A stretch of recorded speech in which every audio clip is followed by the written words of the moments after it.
My favourite moments is the 2007 Grand Final. I think it was early in the game. It was actually Scarlett that said he reckons that we had this game won.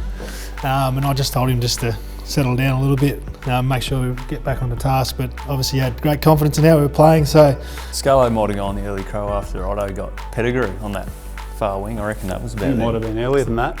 I just felt yeah, early in that game we had complete control, and I felt like just our attack on the footy, all the basic stuff that wins your grand finals, were far superior to Port Adelaide. And even going into that game, I felt like they were trying to upset us through the media, and felt like they didn't really think they had a chance against us that game. So I didn't think we'd win by that much, but I was pretty confident. I remember Stevie, there was a funny story about Stevie. I think at 3/4 time, Kenny was talking to the forwards and said, "Stevie, can you listen?" And what did Stevie say? "Don't call me Steve, my name's Norm." Some great stories out of that game, and I think all the grand finals for me felt really different. That game, the uncertainty, we hadn't been there before, and the pressure of the town, I think, was waiting for us to stuff up that game, sort of like the 90s that experienced a lot of heartbreak, and good to get the job done.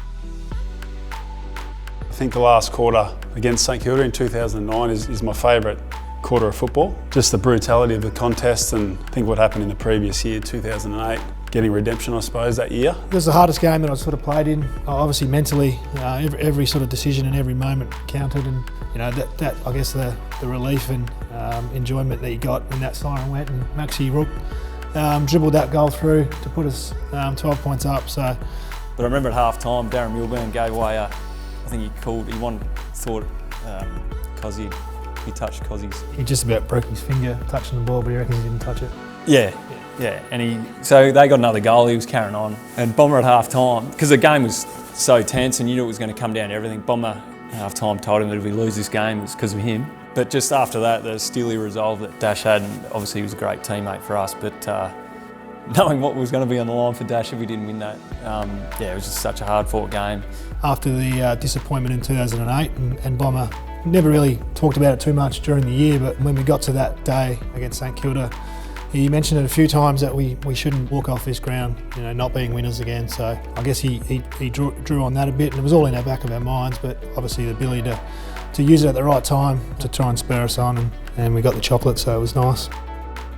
The last 15 minutes in 2011, also one of my favourite memories, I think, for Tommy Lonergan. I think when Lingy snapped that goal and kicked the sealer, and us boys running back to the back line knowing that we'd won the flag, and it was obviously Domsy's first premiership as well. That's a moment that I'll never forget. Scarlett winding up the crowd, weren't you? It was a little bit, mate. Yeah, I was trying to fire the boys up, but yeah, I think we were really pumped for Domsy. Obviously it was our third premiership medal, and what Domsy had been through, hadn't experienced that joy out on the ground, and knowing that if you've got that grand final wrapped up, for me, that's probably my favourite footy memory.